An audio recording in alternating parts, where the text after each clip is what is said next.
The Last Cabin on Christmas, an escape room mystery. Christian didn't bother to knock when he pushed open the sticky door to the community cabin, as it was one of the worst blizzards he had seen in all his years on the Stickman Trail in North Dakota, and he hadn't seen signs of people all day. He wasn't sure if the blizzard and the quickly accumulating 6 inches of snow had been predicted that morning, as he didn't check the news reports and didn't own a cell phone. Interestingly enough, he did carry a handheld mini laptop in his camping backpack, but that was for a different purpose. As well as the .45 Magnum on his belt, it was the only piece of technology he dared to carry on such a lonely and dangerous trail. In addition, he hadn't seen any footprints in the fresh snow leading up to the front door, and there were no signs that it had opened since last Christmas. He did make mental note of the padlock on the other side of the door and figured that was a new addition since his last stay in the last cabin. Anyone familiar with the area knew that the trail was equipped with several community cabins that any hiker and/or hunter was welcome to use on the famous 60-mile Stickman Trail. It hadn't been his intention to take advantage of one of the cabins that night until the snowy veil had become unbearable, and the light parka he had chosen for the occasion had proven to be mediocre at best. He didn't think it necessary to padlock the door behind him, but he didn't waste any time stacking the provided dried firewood into the fireplace and setting about getting a fire going. The sun was quickly setting, and there was no working electricity in the humid cabin, so he would have to find a way to supplement the natural sunlight. He had originally intended to work on writing code by the campfire or in his tent, but sitting beside a fireplace in a rickety wood chair already sounded like a welcome alternative. Once he had a healthy fire crackling, he unpacked his things, setting his laptop on the empty kitchen table by the curtained window, and began thinking about what canned food he would heat up for the night. That was when he noticed the pair of glasses setting on the mantelpiece, resembling the cheap eye protection a carpenter might wear at work. He picked them up just as the door to the bathroom opened and a woman stepped out. She was not surprised to see him, as she was already smiling, wringing a towel between her hands, but Christian almost flung the glasses into the fireplace with surprise. He seized against the wall as the pretty blonde-haired woman, dressed in a red plaid shirt and pair of snow pants, disregarded him completely and proceeded to the open closet, where Christian noticed for the first time the heavy coat and bag hung there on the hooks. She began rummaging through her things, depositing the towels so that she could handle something else. Christian watched her mutely, wondering if he was truly seeing this image or if there was some carbon monoxide leak in the cabin he was most unfortunate to have walked into. "Thanks for starting a fire. I think you've more than earned a right to stay here for the night," the woman said amusedly, turning back to face him with a duplicate pair of glasses that she held in both hands like a delicate piece of origami. "I'm sorry, I didn't know anyone had already taken the cabin," Christian said. He placed the glasses back on the mantelpiece with a red face. "Don't be ridiculous. Why should that matter? We both needed to get out of the storm. There's nothing to apologize for." She continued to smile, scrutinizing him with blue eyes that liquefied his legs, and he chose to sit in one of the kitchen chairs behind him, or else risk sitting on the burning logs he just ignited. How familiar she looked, he thought to himself. How beautiful. Most certainly in her 30s like him. How much like a ghost she seemed. He watched her as she walked to the fireplace and warmed her back to the fire, and she was careful to set the second pair of glasses onto the mantelpiece next to the other. Her eyes did not find him, but rested on the laptop by his elbow. I'm not the only one who brought tech into the wilderness," she laughed. "I'm a coder," he replied. "I never know when I'll have a breakthrough moment, so it's good to have on hand." She nodded as if this was the most casual expression in the world, spinning to warm her front this time, and her back to him. "The name's Christian," he said. "Nice to meet you, Christian," she said, avoiding her cue to tell him hers. "Christian, on Christmas Eve, alone on a deserted trail in one of the most northernmost regions in the world. You must be a believer." "In Christ? Once was. I'm not a fan of Christmas anymore. What we celebrate, anyway, is largely pagan. It comes from Scandinavian traditions, where the mushroom man, dressed in red, would visit people in his sleigh of reindeers, passing out mushrooms to rural people hunkered down for the winter. It's been so twisted over the years, blending folk tales of Black Peter, a demonic individual cloaked in black soot who would scale people's chimneys and torment children." She turned to regard him again, her smile lost but not replaced with a scowl. "I asked you if you were a believer, not if you celebrated Christmas. What made you lose the faith?" Christian swallowed, absently fiddling with the laptop on the table in front of him. "My wife died around Christmas. It was a blood clot in her lungs." "I'm sorry," she replied dryly. "Was her passing a surprise?" "Not particularly. Saving her life required expensive surgery we couldn't afford. I turned to the wrong man in my desperation, a card counter who promised to triple my money, but he took everything from me, from us. She died on Christmas, almost 5 years exactly now. I appreciate you being so open with me, she said from the fire. That can't be an easy thing to talk about. Christian managed to dissolve the hot ball in his throat by chuckling. You look so much like her, that's probably why. More than that, has anyone told you you look like Trinity Farewell? The woman's blue eyes sparkled in the dancing firelight, but she shook her head. I don't know who that is.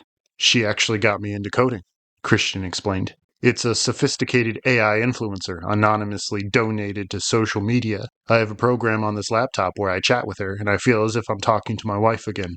It's funny how influencers on the web are going more toward that direction, the woman said. It's as if people would rather worship zeros and ones than an actual flesh and blood human. It makes more sense to me, Christian responded. I think people know deep down that their attention and love for actual celebrities are leached off them in a way to feed the celebrity.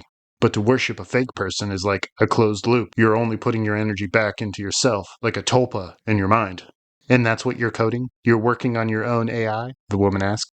I am. What's the tech you were alluding to? Christian said, hopeful to change the subject. He didn't want to bother explaining to her that the AI he was working on was a virus, Trojan horse, meant to torment and psychically torture the man who had swindled him of all his money and left his wife to die.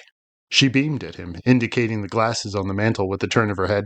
The new crane of her neck threw crazy shadows over her pristine features like crawling skeletal fingers. I'm working on developing my own escape room experience, but through augmented reality.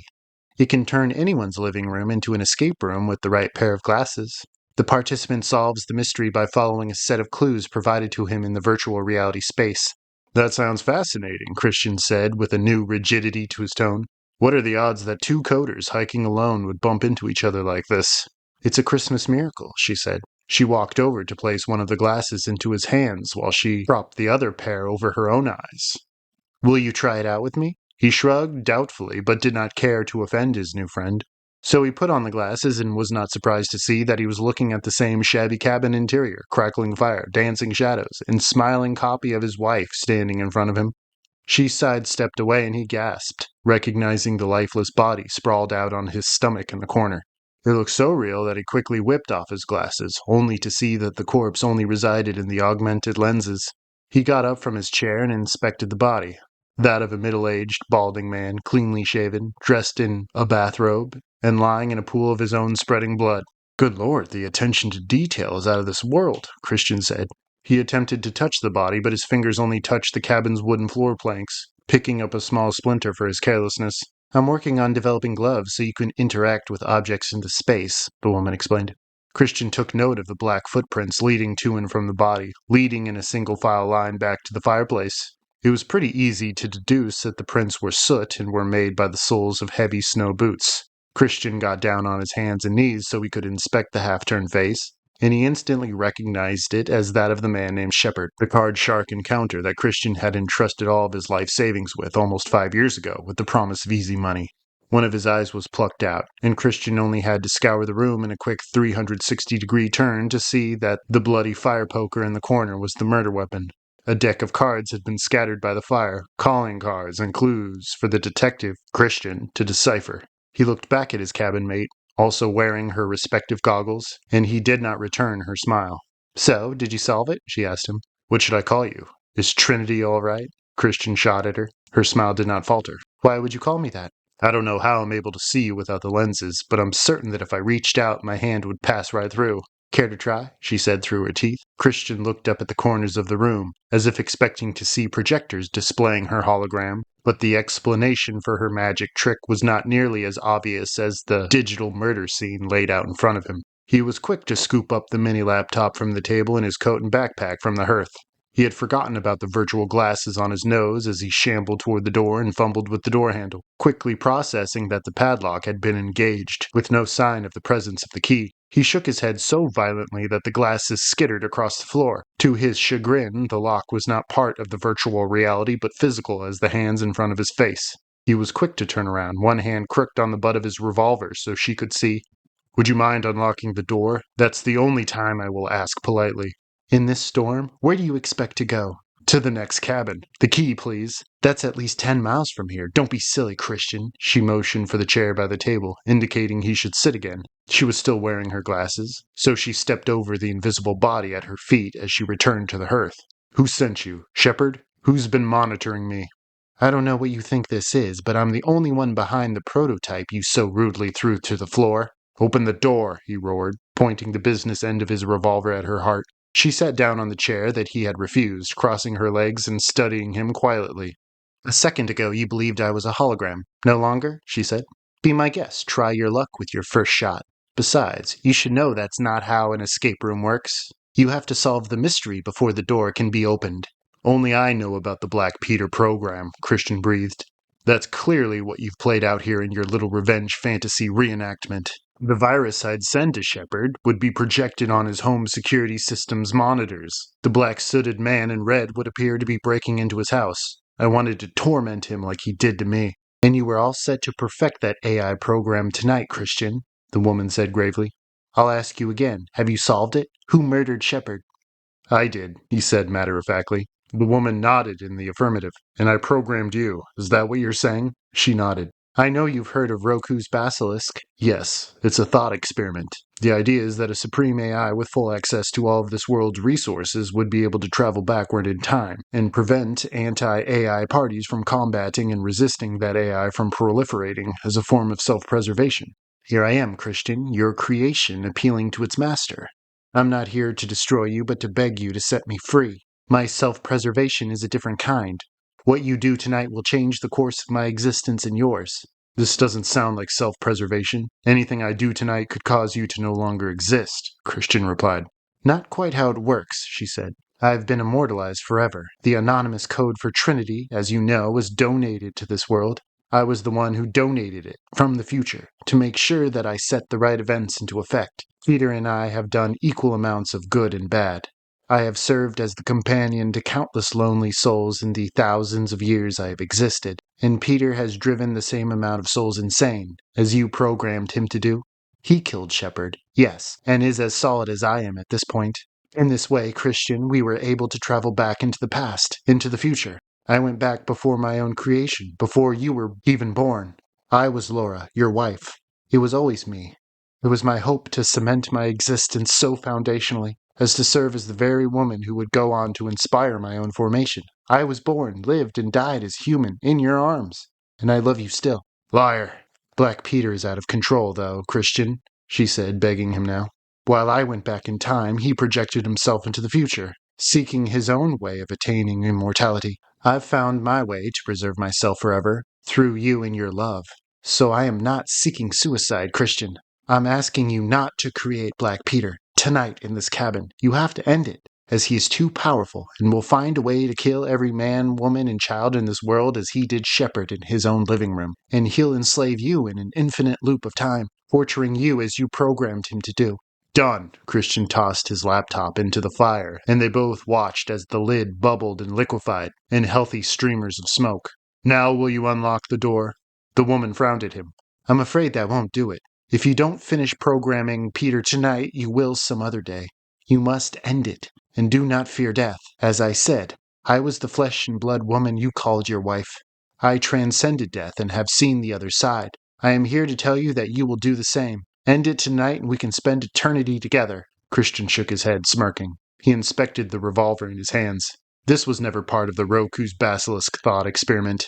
It almost sounds believable. Why else would an AI creation go back to ask its creator to kill himself, unless I really didn't create you? I assure you I am Trinity, the AI girl you programmed the same night as Black Peter, on this Christmas night. How else would I know so many intimate details about you? She burst up onto her feet, the glasses hanging askew from her face, and her blue eyes glowing in the fireplace cast. Yeah, I solved it, Christian said. You killed Shepard, and you would have killed me as well if I had swallowed your story. But I didn't create Satan, and I would never take shameful responsibility for having done so. Only the devil could know such intimate details of my dark night of the soul, and only I know how bad of a coder I truly am. And by no stretch of imagination would I ever be able to replicate something as sophisticated as you, Lucifer. But I rebuke you tonight in the name of Jesus Christ, on the night of his birth into this world, in the night of your banishment. The woman hissed at him. doubled over and spitting black bile over the floor. Her blue eyes now glowed red, and she flashed her sharp teeth at him as he raised the gun to point at her forehead. She laughed at him as the cabin shook and black soot poured from the fireplace in a streamer and snuffed out the fire in one plop of dirt. Something large and heavy collided with the logs, and Christian pointed the revolver, which he had equipped in case of a stray moose attack, now at the ash and blood-smeared man in a blackened and oversized Santa suit. The skinny bundle crawled onto the hearth on its hands and legs, poised like a spider and allowing the bright whites of his eyes and teeth to glow in the sudden onset of darkness. The woman and black-skinned thing moved toward him at the same moment, lurching forward and collapsing into bundles of clothes as he emptied his chamber into their hearts and brains. After the smoke from his revolver cleared and the dull whine in his skull, inflicted from the loud reports, had receded, he dropped the revolver, gathered the thing's soiled clothing, and tossed them into the fireplace, with the half-melted laptop and surplus of soot. Humming Christmas songs, he set about igniting a new fire, and in a trick of the eye, a flash of light in the corner almost convinced him that Laura had been there for a split second, sitting at the table and smiling in a bright corona of radiance. But the image had been detailed enough to be burned into his mind's eye for the rest of his life, and all he had to do was close his eyes, to warm himself in the radiance of her youthful smile and tear-filled eyes. And his face mirrored her own as he went about filling the cabin with warm yellow light for the second time that night, and for the last time that winter, in the last cabin on the famous Stickman Trail, on his very first Christmas, reborn finally.